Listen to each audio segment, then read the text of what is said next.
All right. Well, just like I mentioned last week, today we're going to be talking about, or we're going to be reviewing the Good Samaritan.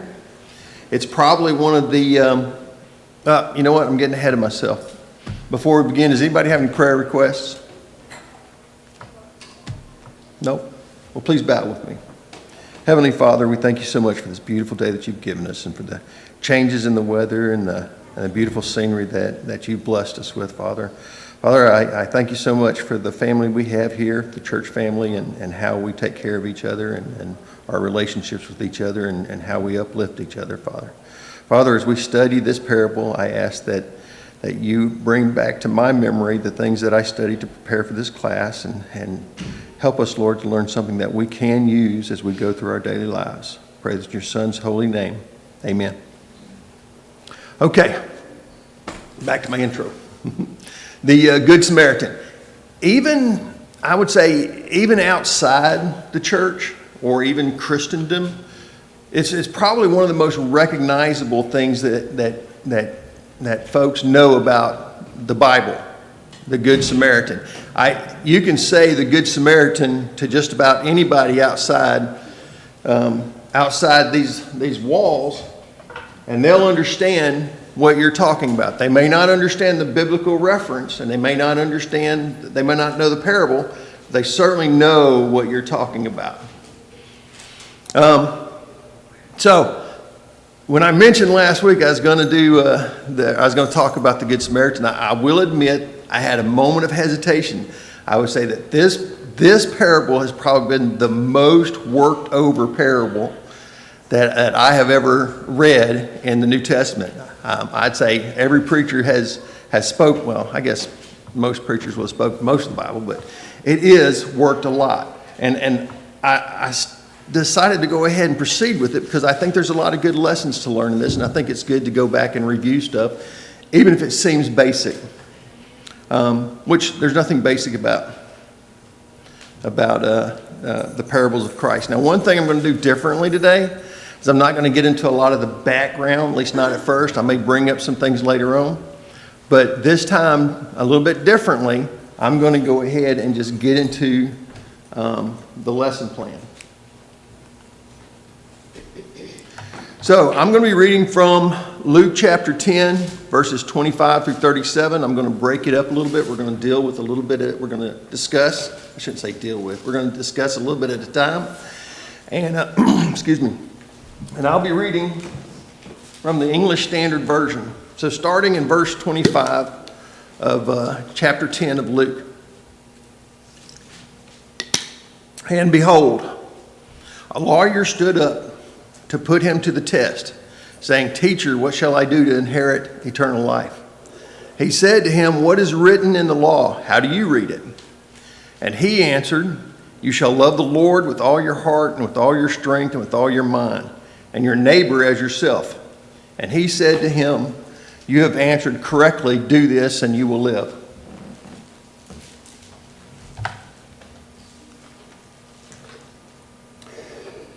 Okay, so verse 25, this man is a lawyer, and he's asking Jesus this question.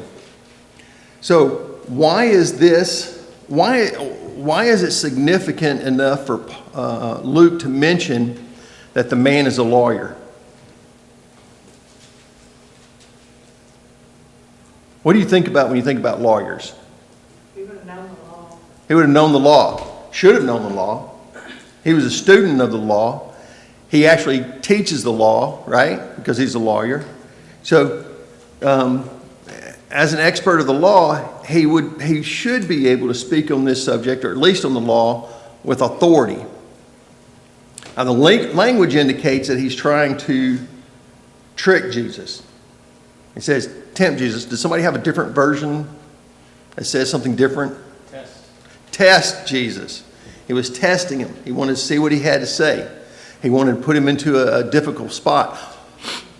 And it implies, since he's a lawyer, like we mentioned, that he believed that he could trap Jesus. Right? It wasn't just that he was giving him a trap.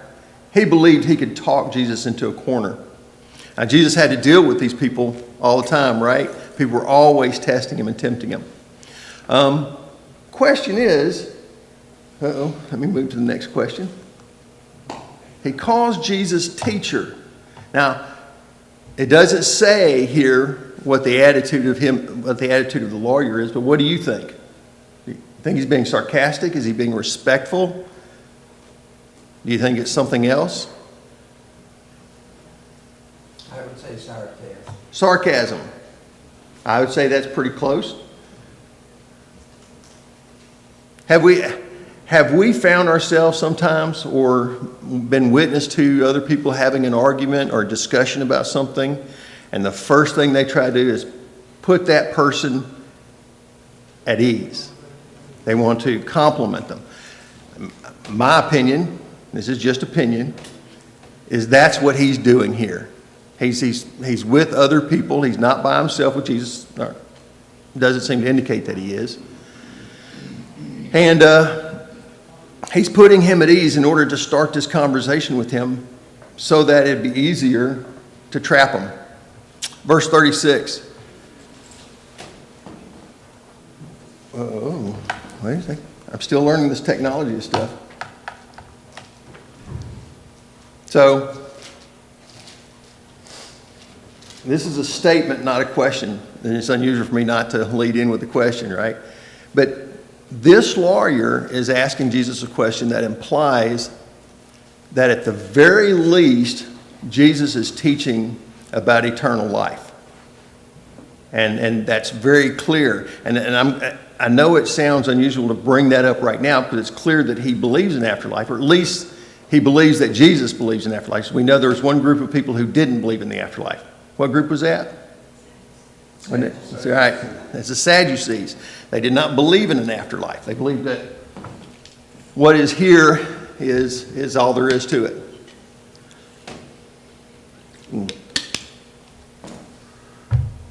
Okay.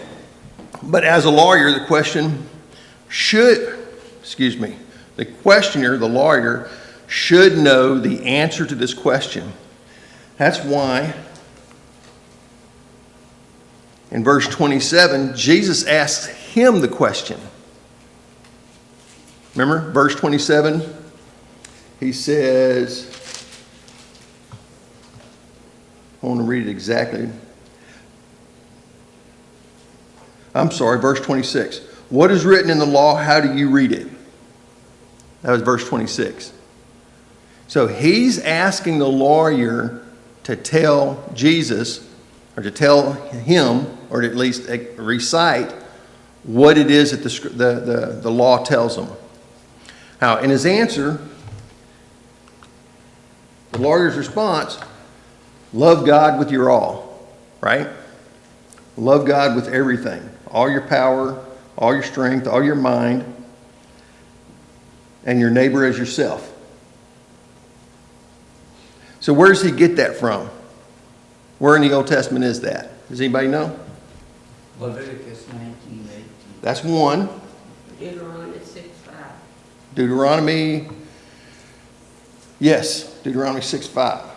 So let's take a look at that real quick. Let's see something that might be a little bit different. Deuteronomy 6:5, you shall love the Lord your God with all your heart and with all your soul and with all your might. I find that interesting that it says might. And it's quoted in the New Testament as saying, with all your mind. Does anybody have a different translation that says something different in Deuteronomy 6:5 or 5:6? Strength. No, 6:5. With all your strength. With all your strength. So what we're talking about is strength of mind. Does that make sense? So that's where our strength, that's where our might is. That's where it's how we think. It's not physical strength, right? Okay. And we mentioned Leviticus 19:18.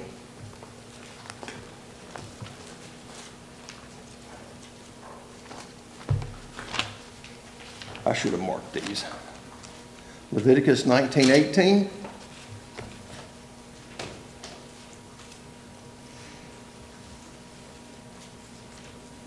Ooh, help me out, somebody. No, I'm in Numbers. I'm sorry. My pages are so thin. Okay. You shall not take vengeance, nor bear any grudge against the children of your people, but you shall love your neighbor as yourself. I am the Lord. Okay? So don't take any vengeance upon your people, and you shall love the neighbor as yourself.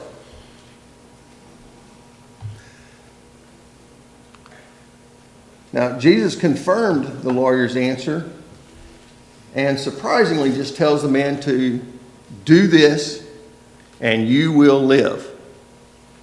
Now, I was surprised when I shouldn't say I was surprised when I read this. I've read this 100 times. But I find that surprising that that's all he says on this. And it seems like we're done. It seems like he's not even going to go into a deep explanation for that. But something happens. So Jesus did not correct him. And he confirms the lawyer's answer. Sorry, I've got to go over my thing. Okay. So let's go ahead and move forward, because this is where, to me, it gets really interesting. Starting in verse 29, but he, wanting to justify himself, said to Jesus, "And who is my neighbor?" And Jesus answered and said, and this is where he starts into the parable, "A certain man went down from Jerusalem to Jericho and fell among thieves, who stripped him of his clothing, wounded him, and departed, leaving him half dead. Now by chance a certain priest came down that road, and when he saw him, he passed by on the other side. Likewise a Levite, when he arrived at the place, came and looked and passed by on the other side. But a certain Samaritan, as he journeyed, came where he was, and when he saw him, he had compassion."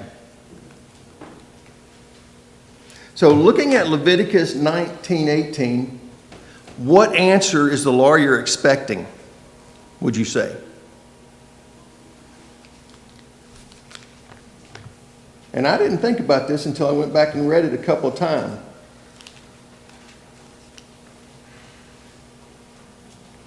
He said, "You shall not take vengeance or bear a grudge against the sons of your own people, but you shall love your neighbor as yourself." So in Leviticus, who's he talking about? When he's talking about against the sons of your own people. The Israelites. The Israelites. So when this lawyer is asking the question, is he expecting Jesus to start talking about Gentiles or Samaritans? No. And I think, obviously, that's why he needed to go into a lesson, go into a parable. Because at that time, I don't want to get ahead of myself. The Samaritans were not friends. I'm going to put it like that for now. We'll get into it in a little bit. So,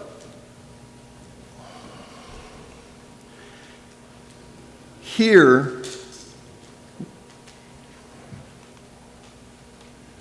okay. So how would you say the lawyer is trying to justify himself?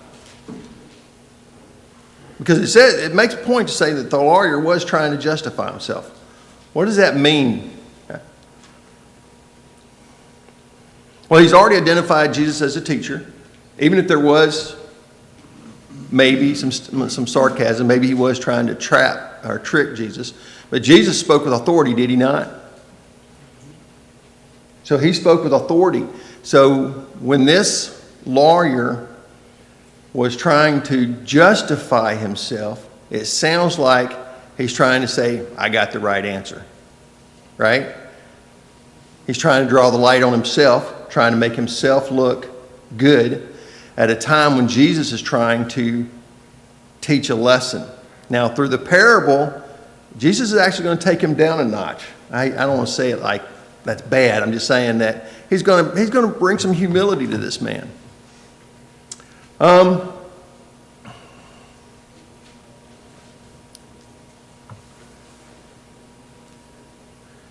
It was answered. So, am I getting ahead of myself? So the lawyer is asking a question that we should all ask. Because when he says, "Who is my neighbor?" he's asking, well, partly he's trying to justify himself, right? He's trying to put himself in a position where he can speak with authority. He can show himself to be a great speaker or whatever, or show off his knowledge, I'll put it like that. But he's also asking the question, who is my neighbor? Meaning, how do we take this and apply it to our lives? How does that law that he read, what does that mean to him? What does that mean towards how we're going to, how we should live? And so that gives a little bit different light on when Jesus starts talking about the providing the parable. He's really going to bring that home. Yes, sir. Well, he's speaking from an Old Testament perspective. And Okay.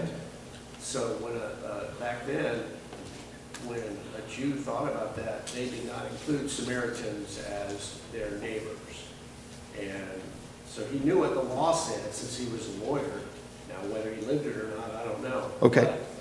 But, so he's still trying to trick Jesus, but he's using the Old Testament to do it, and he doesn't realize who Jesus is, and that, we're talking about a whole new way of life here. But instead of tricking him, he basically makes himself look bad. He does eventually, doesn't he? And he opens the door for Jesus to really teach a great lesson, and one that we can learn from today. Verse 30. I find this interesting. What nationality is the wounded man, the certain man? Put assumptions aside for a second. It doesn't say. Now, I will say that it's almost clear to the audience that he's talking about a Jewish man. Okay? Because he's talking to a Jewish lawyer, and it makes a stronger point later when he talks about this. But keep in mind that Jesus does not reveal the identity of the man who's wounded, and that's important not to us. It's important to the story, because the Samaritan may not have even known in the story. It was not important to the Samaritan whether or not he was a Jew. Okay, verses 31 through 32. What was the priest and the Levite reaction? They didn't want to have anything to do with it. Didn't want to have anything to do with it. What? This is the part where I have to apply this to myself, really. What does that tell us? Now, keep in mind, Jericho, city of priests, Jerusalem, the temple. These priests going back and forth between these two places. So, what does that indicate about who they are when they're traveling between these two holy places? I'm kind of going. Go ahead. Well, the priests would go up to Jerusalem. Okay. I read an article not long ago about how many priests there were. There was quite a few.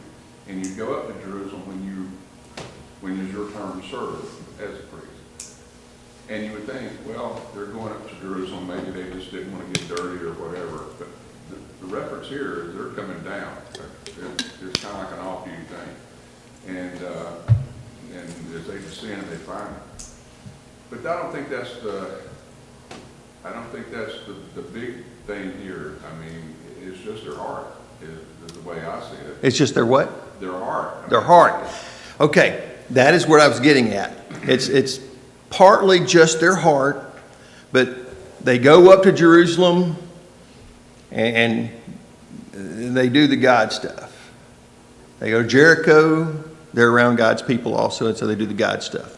But everything in between, does it seem like they left there I mean, if, assuming that these are not bad people, do they not not behave like priests, like people who know the law between those holy cities? So, I'm sorry, I'm working real hard to get to a point. When we come to church, and I know Brian's preached on this a lot of times, when we come to church, we behave a certain way. We go to church next week, we behave a certain way. When we're between our holy places, how are we behaving? That's a lesson that I thought, an application that I thought was something to consider, at least for me. Okay. So, the point that I was bringing on there, it's really not surprising. Humanistic perspective, when we see people in trouble, we tend to avoid it. And why do we avoid people who are in trouble? Trouble's messy. He mentioned it before. It's a heart situation. Trouble's messy.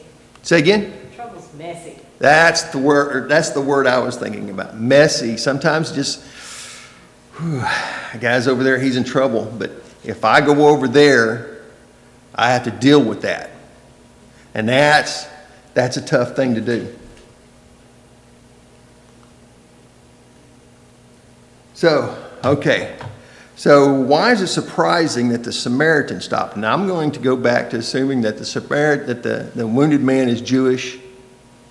And even if he wasn't Jewish, the lawyer that Jesus is speaking to would be thinking in terms of, what about the Samaritan? So to get a little bit into the history of the Samaritans, I know we all know the Samaritans are Mixed race. mixed race. They come from the time when, was it the Assyrians?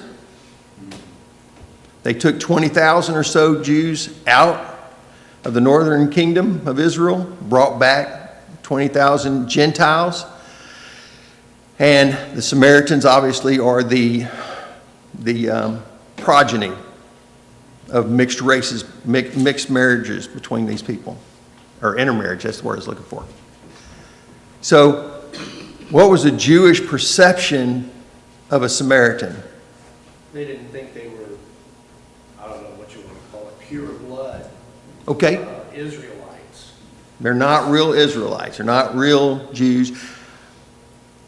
Something Listen. that I notice that every time I read this, when we think about the, messiness of helping people, it's not just that they're going to say, well, I'm going to pretend like I don't see it. They actually go to the other side of the road to walk across so that they don't have to get close to the guy. It's almost like he's unclean or something.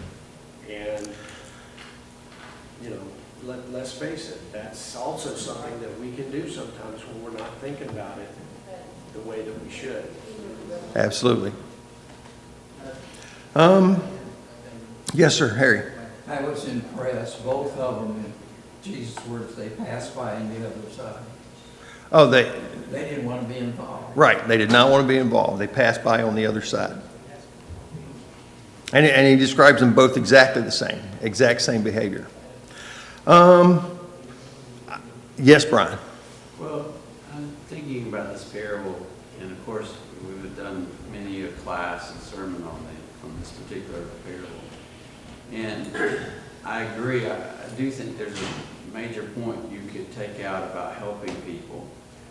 But the more I think about it, the more I think that's not really what this is about. It has a lot more to do with how we view people. Oh, okay, how we view people. Okay. Yes. Things like racism, things like how we belittle other people. We don't think they're important enough, or they're like us, or, those kind of thoughts. It has a lot to do, because helping people comes out of how we view people, right? And so really it gets back to that heart issue that you were mentioning earlier. We need to see people the way God sees them, You always think about David when God is searching for a new king, and he tells Samuel, you don't look at people the way I do. I'm looking at the heart, right? And it's very easy for us to be kind and good to the people that love us and that we feel connection to. It's a lot harder when there's something in us, whether it's how we see somebody because of their race or their ethnicity or their economic status. And I think it's interesting, right after this parable, what's the very next thing that comes up is Mary and Martha. When Mary is all worried about getting ready and she's not interested, her focus of attention is not where it really should be. Right. And Mary is. And so do we see people as souls who need to hear the gospel, who need God like we do? So I don't know, I think that this parable is a lot about that. Yes, I agree, Brian. But I'm embarrassed to admit it, I didn't follow that track. Oh, no. It's just me. I may be wrong. But No, and just to repeat it for the folks who are listening in online, Brian's main point is that it has to, the parable seems to have more to do with how you look at the person and how you value them and whether or not you consider them to be worth the effort, which we're going to talk about here in a little bit, actually, if I get there. Okay.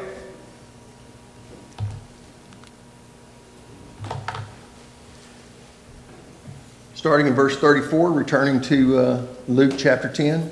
So he went to him and bandaged his wounds, pouring on oil and wine. And he set him on his own animal, brought him to an inn, and took care of him. On the next day when he departed, he took out 2 denarii, gave them to the innkeeper, and said to him, take care of him, and whatever more you spend, when I come again, I will repay you. So which of these 3 do you think was neighbor to him who fell among the thieves? All right.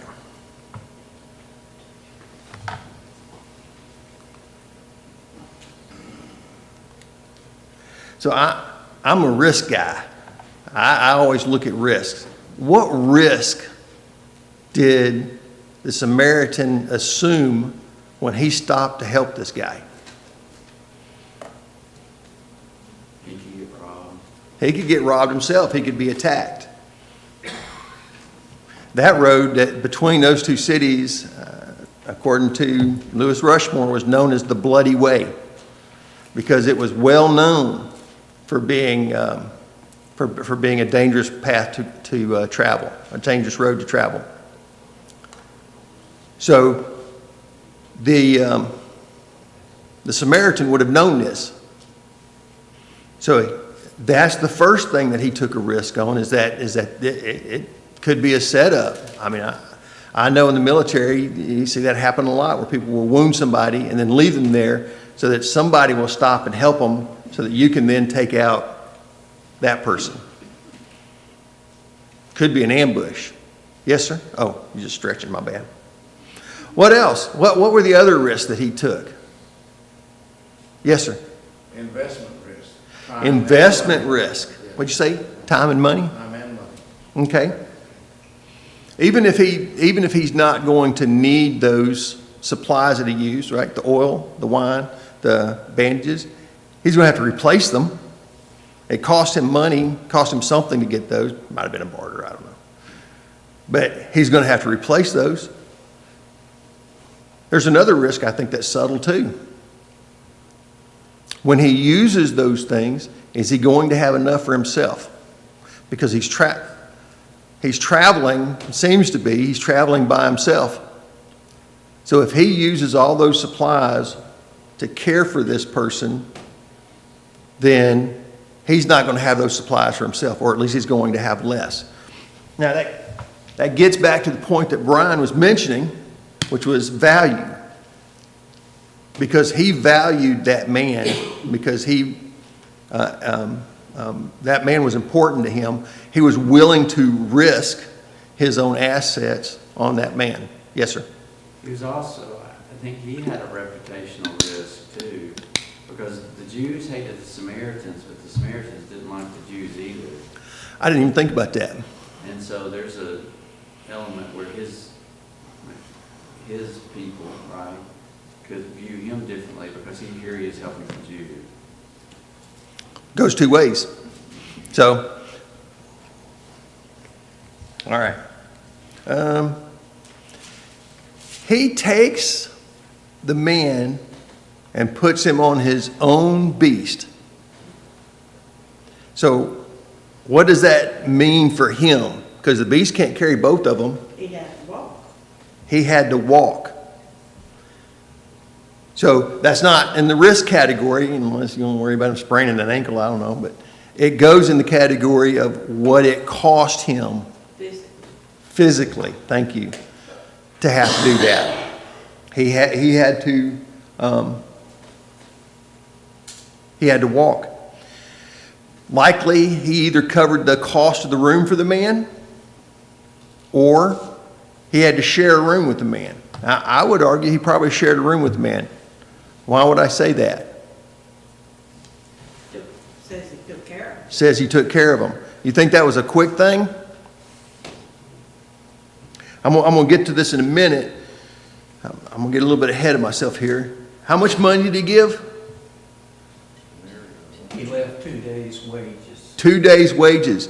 Now, I didn't know this, but how much time did that give the man at the end?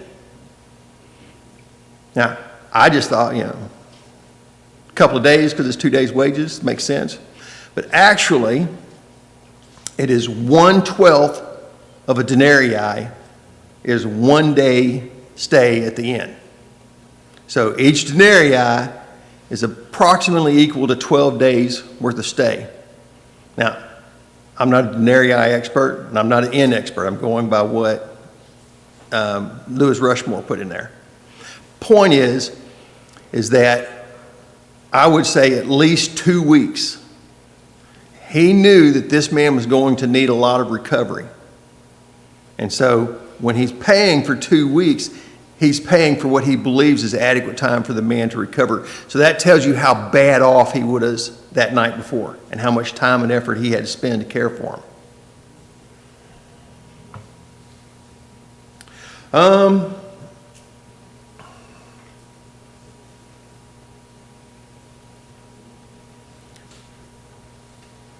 So what does it say? Let me get that minute. What is the significance of the follow-on care? Obviously, we talked about how bad off he must have been, because he not only required overnight watching, but he needed to stay there and recuperate. So the next day, I got ahead of myself. Next day tells us just how bad off he was and tells us that the man stayed with him overnight. We talked about that already. Now, in the story, Jesus tells us that the Samaritan says, when I come again. And he says, I'm going to be repaying you for any additional expenses. Aside from being willing to take on that extra financial burden, what does that tell us about those two people, the innkeeper and the Samaritan? They probably know each other. They know each other. That was the first thing I thought about. They know each other. So this man is not leaving him with just anybody. He's leaving him with somebody that he trusts.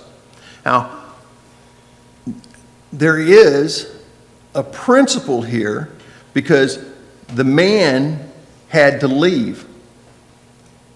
He cared enough to stay overnight with this guy, and he cared enough to care for this guy or to treat this guy, and he cared enough to cover his expenses, but he had to leave. And I have to be careful how I say this principle, but don't go it alone. We have, you know what I'm trying to get at here? I think that there's a principle here that we can learn, in that sometimes we have to rely on others when we're helping somebody. And I've seen it so many times where people will get themselves in trouble because they think that I've got to be the one to help this person because I started helping this person.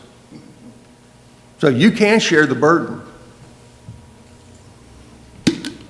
Sorry. And it tells us that he'd be back. Does it not?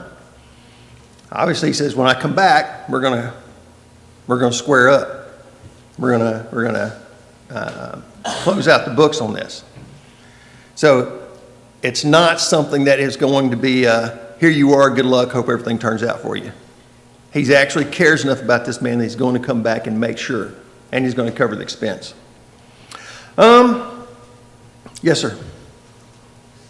In Leviticus, said you love your neighbor as yourself.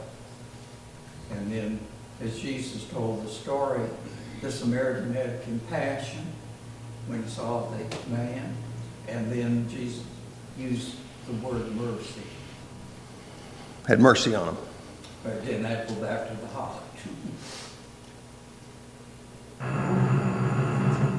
Okay. Jesus does something clever with this.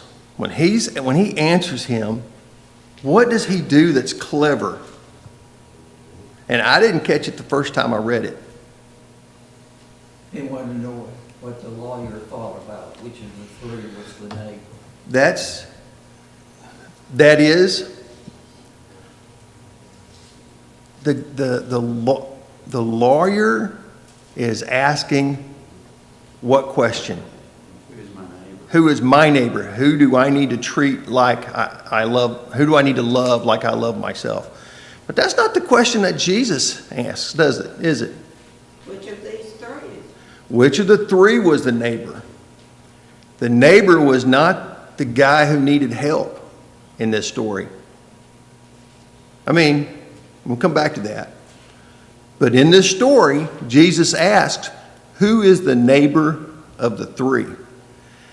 Now, for me, that was a powerful moment when I read that, because I'm the neighbor, right? I'm the neighbor. And because how I behave towards other people, they become my neighbor. Does that make sense? And I think that's a strong question, because the lawyer wasn't trying to say, how do I need to change my behavior? But Jesus says, be like this guy.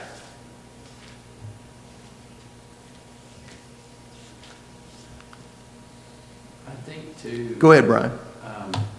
Going back to what Harry said about Leviticus, you know, the lawyer and the other two would have all seen themselves as far superior in keeping of the law of Moses. Yet, none of the three really understood the law of Moses like the Samaritan did. I think there's a deep kind of element in what he's saying there is the one who's actually really keeping the law is not the Levite, it's not the priest, it's not you who's supposed to know the law. Right. It's this man who you've cast aside as being less than. He is a better follower of God than you are.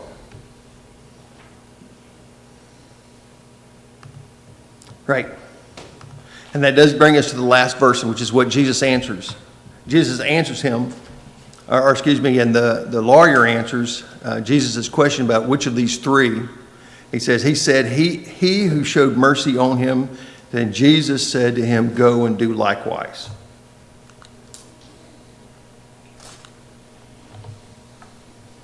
What is interesting about the lawyer's response? Even after Jesus has showed that the Samaritan was the good one, what is he unable to do? There's no race or occupation associated with it. Say again? There's no race or occupation called out. It's just the actions of the person. He who showed mercy. Say again? He who showed mercy. He who showed mercy. Would it have been easier just to say the Samaritan? But the lawyer couldn't bring himself to do it. Now, I understand that because I know a Buckeye fan who can't say Michigan or Wolverines is that team up north. That's what he's doing right here. That shows his attitude. Even after Jesus showed that the Samaritan was the good one, it was almost a painful admission for this guy. He who showed mercy on him. Jesus said to him, go and do likewise. Okay.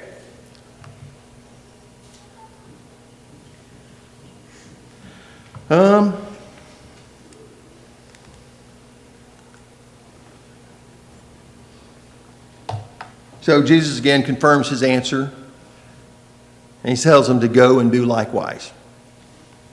Okay, observations. Before I go into my observations that I make from this, I would be interested to hear if anybody has any observations. Yes, sir. Two thoughts. One, the beauty of Jesus' teachings about going the second mile and offering the cloak as well. Really shown here. And the second thought is, there's plenty of wounded lying around, not necessarily physically hurt by thieves, but wounded people, internally, emotionally. And even just the people who need Christ. We want help. Location and identity, yes, sir. Jesus is just showing again that we shouldn't try to trick him. That's silly. That because he turns the table on the man and says, okay, so who is the neighbor? And the man has to admit that the Samaritan was the neighbor, even though he wouldn't say the word Samaritan. No. Okay. Location and identity, did that decide who the neighbor was?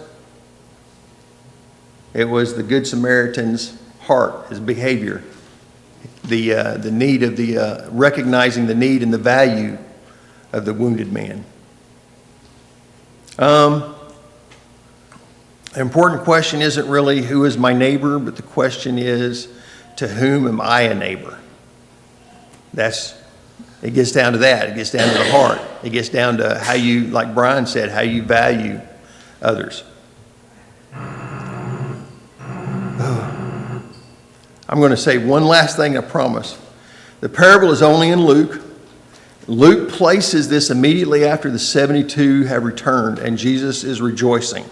Now, that doesn't mean that it happened immediately after that, but Luke makes it a point to put it right after that and puts it a point to start off with, and behold, talking about this lawyer asked this question. So I find that interesting because it tells me that even though the apostles were looking for an earthly kingdom, and even though the people who were listening to him understood or may have believed that he was expecting to establish an earthly kingdom. Remember, even in Acts chapter 1, verse 6, they're still asking him, are you going to establish the kingdom in Jerusalem? But that doesn't mean that they didn't understand that he was talking about eternal life. And so I have from here harped on the fact that they were expecting an earthly kingdom. That does not mean that they did not expect something heavenly afterwards, an eternal life. And finally, did you notice that that God does not have a direct, or I would say he does not have a part to play. He doesn't have a role to play in this. Now, he has an indirect role because we're talking about what he expects of us, obviously, because we're supposed to treat our neighbor as ourselves. And over throughout the New Testament, there are many examples on that interrelational, that interaction between brothers and sisters, and also not only that, but how we treat others in 1 John, how we treat people who are out in the world. Point I'm trying to make is that in this particular parable, Jesus seems to devote it to man treating man better. And if nobody has any other questions or comments, all right, that concludes today's class.